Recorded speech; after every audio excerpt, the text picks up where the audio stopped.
I'm Deborah. I'm a CLL patient from Melbourne in Victoria in Australia, and I've lived with CLL for 10 years.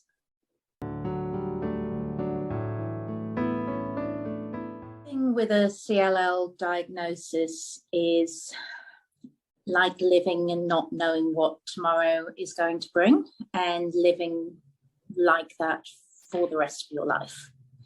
And that's something that takes a long time to get used to.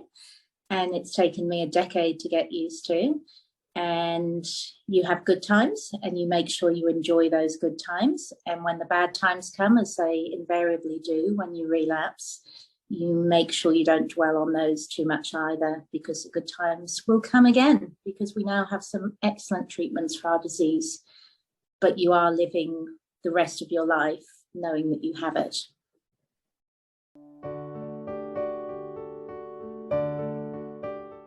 I have young children who are at school, and the pandemic has created an enormous number of challenges that we could never have anticipated.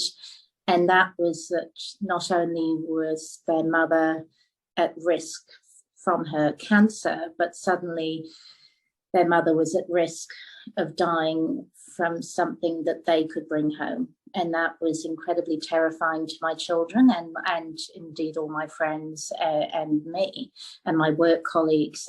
Everything changed. And it's been a really difficult time to navigate.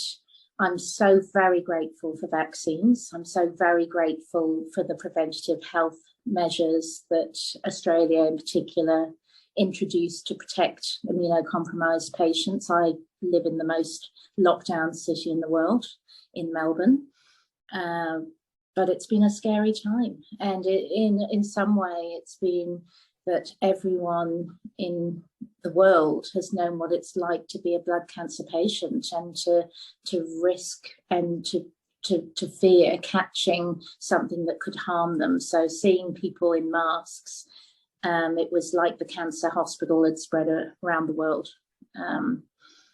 But yes, it's been incredibly, incredibly difficult.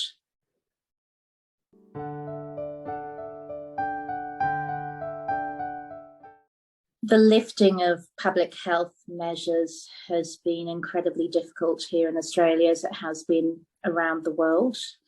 I've had to learn to navigate a new normal, a normal where the rest of the country is living with a disease that could kill me, and having to take extra precautions to protect myself while still interacting in that environment. So I have sent my children back to school. They had 2 years out of school, and I made the difficult decision that my health would have to be put at risk because we couldn't continue to stay locked down the way we were.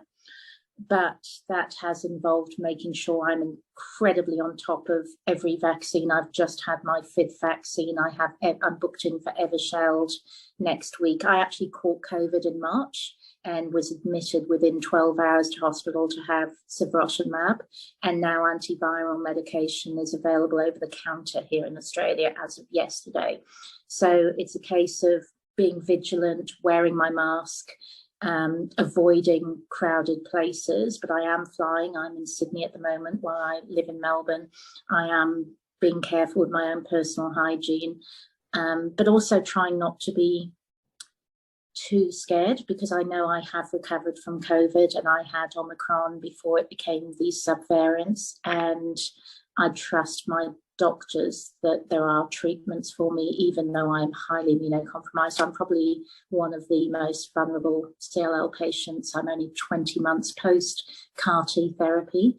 I have no B cells, but I do believe I have some T cell response to the vaccines I've been given.